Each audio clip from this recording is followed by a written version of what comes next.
G'day legends, welcome back to what I watched this month, November edition. Make sure you stick around to hear some great movie recommendations that you might want to check out yourself.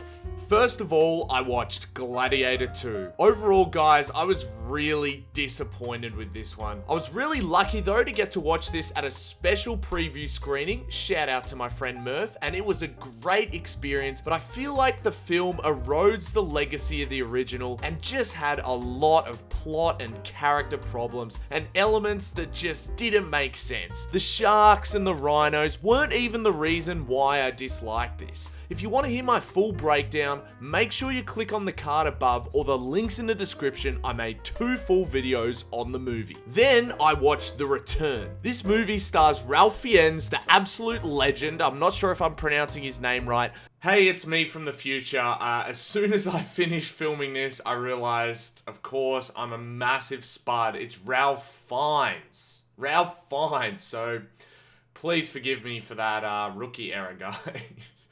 One of the final stories in Homer's Odyssey. After 20 years away, Odysseus washes up on the shores of Ithaca, haggard and unrecognizable. The king has finally returned home, but much has changed in his kingdom since he left to fight in the Trojan War. It's an interesting premise, and Ralph Fiennes puts in a powerhouse performance, largely through how absolutely shredded he got for the role. But I did find this movie frustratingly slow-paced, and the frustration largely comes from the slowness not feeling like it had a purpose. By the end of the film, it didn't seem like there was a clear lesson to take away. It felt really convoluted. Is violence and war a necessary evil to save the ones that you love and stand up for what you believe in? That's the question that should have been explored here, but instead we got a jumbled and convoluted ending that didn't seem to know where it wanted to stand on that big question. After that, I watched The Wolverine, finally continuing my X-Men watch through. I'd seen this film years ago and always loved the trailer,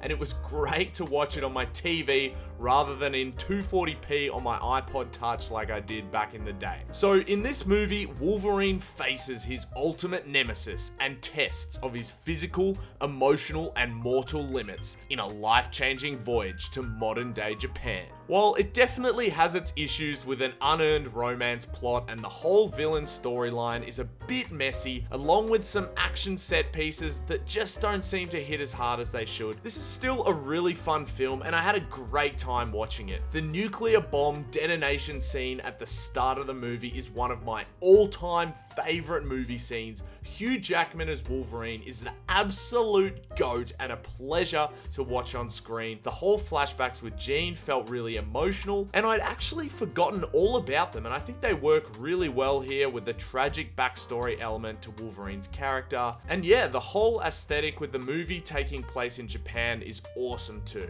Then I watched William Shatner, You Can Call Me Bill. This was a really interesting documentary about William Shatner, basically about an hour and a half of getting to sit down and listen to some of his insights about his life, his thoughts on death and the universe, and a little bit about some of his film roles over the years. The documentary was definitely bold with how wildly it seemed to jump across topics, but it was really refreshing to hear about how Shatner has always maintained his curiosity about the workings of the universe, to stay curious and interested in the world around us, and I think there's something really important in that mindset, demonstrated by how long and healthy of a life Shatner's had, and how healthy he seems at the ripe old age of 93. If you're a Star Trek fan, this is definitely worth checking out. The only thing that kind of annoys me a bit is how cozy Shatner seems to be with Jeff Bezos. Shatner demonstrates an acute awareness of climate change and how much of a threat it is, but Bezos could surely be doing so much more with his fortune to save the world. Surely Shatner can just whisper in his ear and say, "Hey mate, can't you do something about climate change?" Then, over in TV land, I watched Parallax. This is an Australian kids TV show from back in 2005, and it had been many years since I'd revisited it. Basically, it follows these young teenagers as they discover portals to different universes. This is a show all about the multiverse way before we ever saw it in the MCU. It also has an evil character who makes people drink purple water, which makes them evaporate. Does that sound familiar? This is such a brilliant show in my books. It captured my imagination as a child, and although I can recognize that some moments of it are a little cheesy, it also manages some huge ideas and a cast of great characters really well. It's so impressive how they managed to make these big science fiction ideas accessible to kids of all ages. The full series is available on YouTube for free, so I highly recommend watching it if you have time. They're fun, short 25-minute episodes. Me and my girlfriend had a great time watching through them. Then I watched Jerry Maguire. I'm expanding my rom-com repertoire thanks to my girlfriend Scarlett, and also because of my local cinema doing a series of retrospective screenings of some of the classics. So this movie follows a sports agent who loses his job and almost all of his clients, and the lessons he learns along that journey.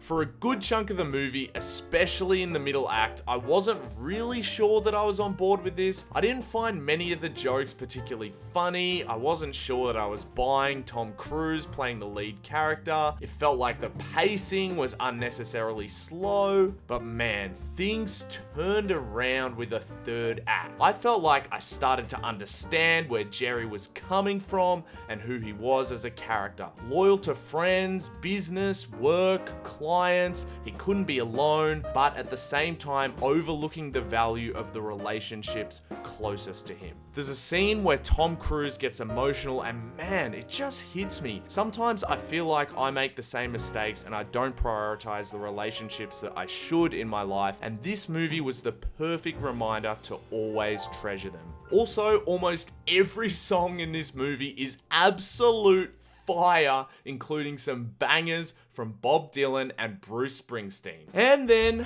I watched Quantum of Solace. It's been almost 2 years since I'd seen Casino Royale, but I finally got around to watching the second James Bond film with Daniel Craig. Unfortunately, I didn't enjoy this nearly as much as Casino Royale. It didn't feel memorable. It felt frustrating that it didn't seem like Bond really faced any consequences for his actions and how they'd got other people killed. And on top of that, apart from the fiery explosions at the end, the action scenes didn't feel too memorable for me. There was one moment here with planes and parachuting that just made me laugh out loud. It felt ridiculous and hard to believe and took me out of the stakes of the film. Still, I'm keen to keep making my way through the Daniel Craig James Bond films as I haven't seen them before.